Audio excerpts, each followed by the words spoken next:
ഓരോ മരണവും ജീവിച്ചിരിക്കുന്നവർക്കുള്ള താക്കീതാണ്.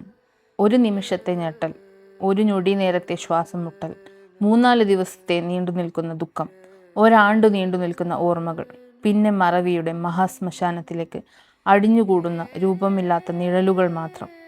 മരണം ഇത്രയും ലളിതമാണെന്ന് ആരും എന്തേ പറഞ്ഞു തരാത്തത്?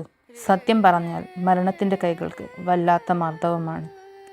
വാർദ്ധക്യം ബാധിച്ചവരുടേതുപോലെ ഞരമ്പുകൾ എഴുന്നു നിൽക്കുകയും തണുപ്പ് പടരുകയും ചെയ്യുന്ന കൈകൾ.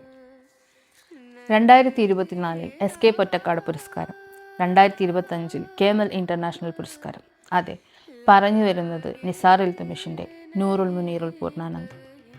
കാശിയുടെ ഇരുണ്ട ഗല്ലികളിലൂടെയാണ് കഥ പറഞ്ഞു തുടങ്ങുന്നതെങ്കിലും നൂറുൽ മുനീറുൽ പൂർണ്ണാനന്ദ സ്വാമിയുടെ കഥ അറിയണമെങ്കിൽ കുറച്ചു കാലങ്ങൾ പിന്നോട്ട് സഞ്ചരിക്കണം. കോഴിക്കോട്ടെ ഉൾഗ്രാമത്തിലെ ഒരു യാഥാസ്ഥിതിക മുസ്ലിം കുടുംബത്തിലെ അംഗമായ മുനീർ എങ്ങനെ കാശിയിലെത്തി, എങ്ങനെ യോഗിയായി? ഈ പുസ്തകത്തിൻ്റെ പകുതിയിലേറെ ഭാഗവും പറയുന്നത് മുനീറിൻ്റെ ബാല്യവും കൗമാരവും യൗവനവുമാണ്. പക്ക കോഴിക്കോടൻ ശൈലിയിലുള്ള സംഭാഷണങ്ങൾ എഴുത്തിനെ കൂടുതൽ മനോഹരമാക്കുന്നു. ചില വാക്കുകൾ മനസ്സിലാക്കാൻ പേജിൻ്റെ താഴെ അവയുടെ അർത്ഥം വ്യക്തമാക്കിയത് വളരെ സഹായമായി. കോഴിക്കോടുള്ള മുനീറിൻ്റെ കാലഘട്ടം വായിച്ചപ്പോൾ അറിയാതെ ഞാനും എൻ്റെ കുട്ടിക്കാലം ഓർത്തുപോയി. കാവും കുളവും തോറ്റവും തെയ്യവും പെരുന്നാളും ബിരിയാണി ഉത്സവച്ചന്തയും, അങ്ങനെ ഓരോന്നും. തൻ്റെ എഴുത്തിലൂടെ അങ്ങനെയുള്ള ഓർമ്മകൾ സമ്മാനിച്ചതിന് എഴുത്തുകാരനോട് നന്ദി പറയട്ടെ. മുനീറിൻ്റെയും അബ്ദുവിൻ്റെയും കാട്ടിക്കൂട്ടലുകൾ ചിരിപ്പിച്ചു. അങ്ങനെയുള്ള സൗഹൃദങ്ങൾ കിട്ടുന്നത് എന്തു ഭാഗ്യമെന്നോ.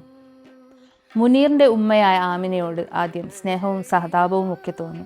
ഭർത്താവ് ഉപേക്ഷിച്ചു പോയിട്ടും 6 മക്കളെ കഷ്ടപ്പെട്ട് പോറ്റി വളർത്തുന്ന ഒരുമ്മ. ചെറുപ്പം തൊട്ട് അയാളോടുള്ള വെറുപ്പ് കുത്തി നിറച്ചാണ് അവർ മക്കളെ വളർത്തിയത്. കാലങ്ങൾക്ക് ശേഷം അയാൾ തിരിച്ചു വന്നപ്പോൾ അയാൾ കൊണ്ടുവന്ന മിന്നുന്ന വസ്ത്രങ്ങളും അത്തറും പൊന്നും പണവും ഒക്കെ കണ്ട് അവരുടെ കണ്ണു മഞ്ഞളിച്ചു. മുനീറിനൊഴികെ മറ്റാർക്കും ഒന്നും ഒരു പ്രശ്നമല്ലായിരുന്നു.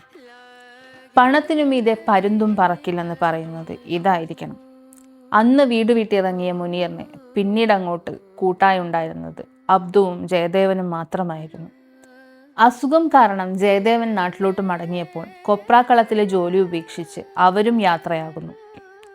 കയ്യിൽ പൈസയുണ്ടെങ്കിൽ ലോകം കാണണം, പള്ള നിറച്ച് തിന്നണം, ഇഷ്ടമുള്ള കുപ്പായം വാങ്ങിയിടണം. കോഴിക്കോട്ടു നിന്നും അവർ കോയമ്പത്തൂരിൽ, അവിടെ 1.5 വർഷം, പിന്നെ അജ്മീർ, ജയ്സാൽമീർ, ഹിമാചൽ. അങ്ങനെ അവർ അവരുടെ സൗഹൃദവും സ്വാതന്ത്ര്യവും ആഘോഷിച്ച് യാത്ര ചെയ്തു. ഡൽഹിയിലെ തണുപ്പ് താങ്ങാനാവാതെ അവർ ബോംബെയിലോട്ട് യാത്ര പുറപ്പെടുന്നു. യാത്രയിലുടനീളം പനിയും ചുമയുമായി അബ്ദു. അന്തേരിയിലെത്തിയ മുനീറിനെ കാത്തിരുന്നത് ഒരു ദുരന്തമായിരുന്നു. പെട്ടെന്നൊരു ദിവസം ഈ ഭൂമിയിൽ താൻ ഒറ്റക്കാണെന്ന് മുനീർ മനസ്സിലാക്കുന്നു.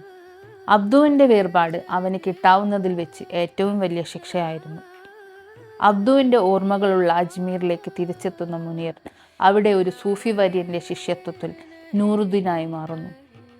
അബ്ദുവിൻ്റെ വേർപാടിൻ്റെ നീതി തേടി, ഉത്തരങ്ങൾ തേടി, സമാധാനം തേടി, ജീവിതത്തിൻ്റെ അർത്ഥം തേടി മുനീർ അഥവാ നൂറുദ്ദീൻ അലഞ്ഞുകൊണ്ടേയിരുന്നു. മോഹമാണ് എല്ലാ ദുഃഖങ്ങൾക്കും കാരണമെന്ന് അവൻ മനസ്സിലാക്കി. അങ്ങനെയാണ് വാരാണസിയിലേക്ക് തീർത്ഥയാത്ര പോകുന്ന ഒരു സംഘത്തിനൊപ്പം അവൻ കാശിയിലെത്തുന്നു. ഭൈരവനാഥൻ്റെ കാശിയിൽ ഗംഗ ഒഴുകുന്നത് കണ്ട നൂറുദ്ദീന് എന്തെന്നില്ലാത്ത ശാന്തി തോന്നുന്നു.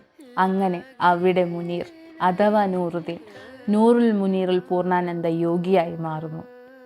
ഇങ്ങനെയാണ് ഈ പുസ്തകം എഴുത്തുകാരൻ എഴുതി അവസാനിപ്പിക്കുന്നത്. ഇതിന് അഗർത്ത എന്ന പേരിൽ മറ്റൊരു ഭാഗം കൂടിയുണ്ട്.